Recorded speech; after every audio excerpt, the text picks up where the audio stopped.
Totoo naman, sabi, bihira. Sabi, ikaw naman, boss, may hearing sa House, may hearing sa Senate, may hearing sa DOJ, may hearing sa Amerikano. Pagka hindi ka pa naman pinag-iinitan nun, ewan na. Iyan ang paniniwala ni Senator Robin Hood Padilla na napapag-initan ngayon si Pastor Apollo Quiboloy. Ipinagdiinan din nito na hindi siya umaaktong abogado ni Quiboloy bilang sagot sa mga kaliwat ng batikos sa inaakalang pagtatanggol niya sa nagtatag ng Kingdom of Jesus Christ. Ako'y hindi abogado ni Pastor Quiboloy. Ako'y sumusunod lamang sa procedure ng Senate. So kung ano yung pwede kong gawin sa loob, sa loob ng procedure ng Senate, yun lang ang pwede kong gawin.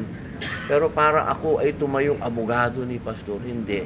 Ang pagdinig sa Senado ay dahil sa mga reklamo ng pang-aabuso laban kay Quiboloy ng kanyang mga dating missionary workers. Samantalang sinasabing paglabag naman sa prangkisa ng TV network na SMNI ang iniimbestigahan ng House Committee on Legislative Franchises.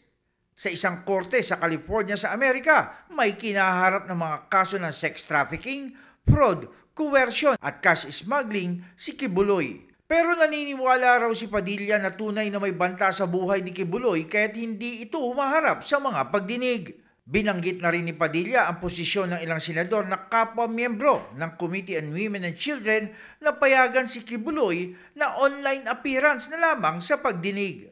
Meron problema sa security. Kasi ako lang alam ko na sa komunista lang meron siyang security problem kasi lumaban sa doon. Narinig ko naman sa ibang senador, narinig ko si Senator Binay, narinig ko si Senator JB, narinig ko si Senator Lapid. Sinasabi nila virtual, sabihin online, gano'n. Siguro para sa akin baka pwedeng i-offer yon o sila dalawa na mag-usap kasi hindi ko naman nakakausap si Pastor. Hindi ako abogado ni Pastor. Diin na lamang ni Padilla ibigay kay Quiboloy ang lahat base sa paggarantiya ng saligang batas sa mga karapatan ng bawat Pilipino.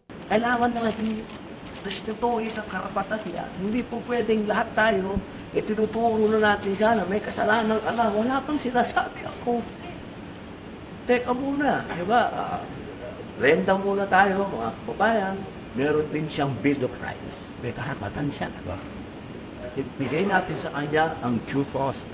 John Scosio, Radio Inquirer Online. Bayang nagtatanong, mamaya nag-uusisa.